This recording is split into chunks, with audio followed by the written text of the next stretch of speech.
Fréville, on a accueilli Florence Parly. Elle est venue, elle est ministre des Armées. Et je sais que toi, il y a quelque chose qui t'intéresse au sein d'une municipalité ou d'une manière générale dans la société. Moi, j'aimerais que tu me parles de ton engagement, de ce que ça veut dire aujourd'hui la sécurité. En tout cas, la sécurité dans une ville comme Troyes. Qu'est-ce que ça signifie?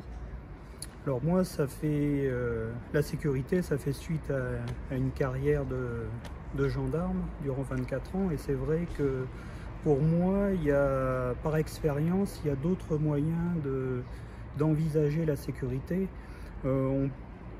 La police municipale est quelque chose d'essentiel pour les communes, et j'ai l'impression qu'il n'y a pas une bonne utilisation de ces services.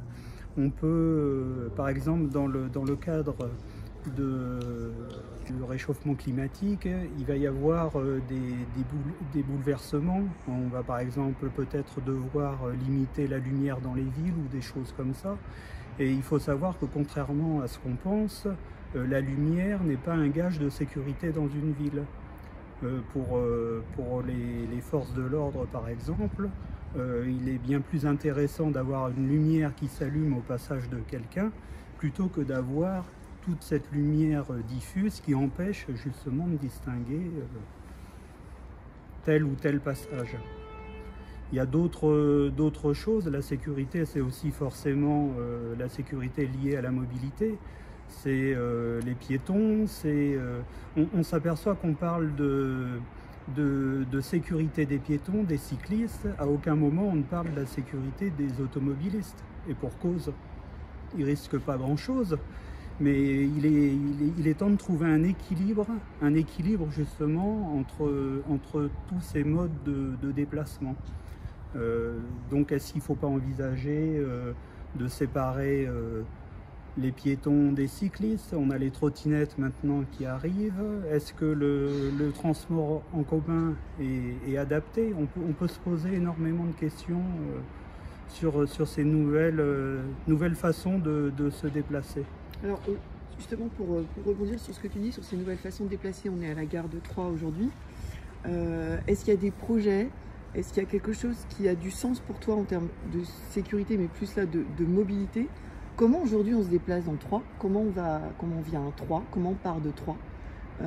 Est-ce qu'il y a une étude qui va permettre de comprendre pourquoi ce sujet revient finalement de manière récurrente? Qu'est-ce qui pourrait être amélioré? Et comment tu le vois toi dans un groupe de travail au sein d'une municipalité?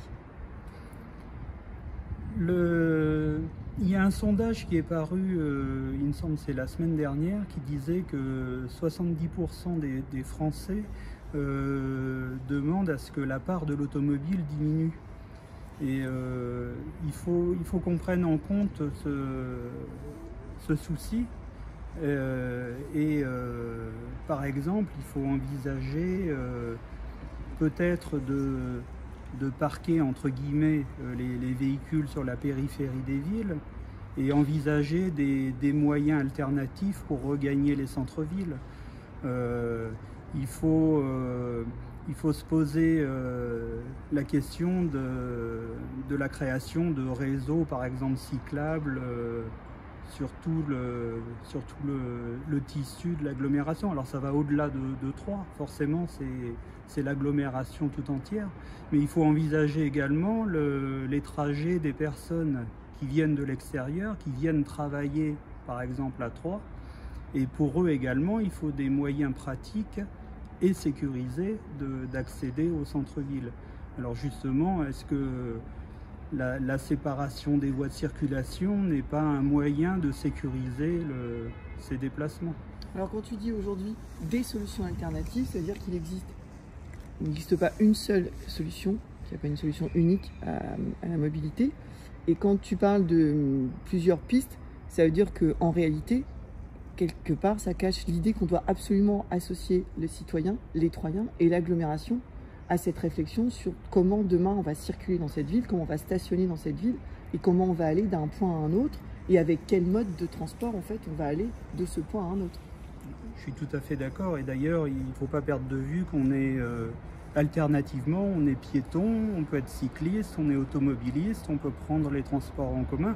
En fin de compte, le même individu a dans sa palette de choix tous ces modes de circulation. Et c'est ça justement qu'il faut réussir à coordonner, sans brimer l'un par rapport à l'autre, mais rendre un réseau utilisable par tous ces types d'acteurs.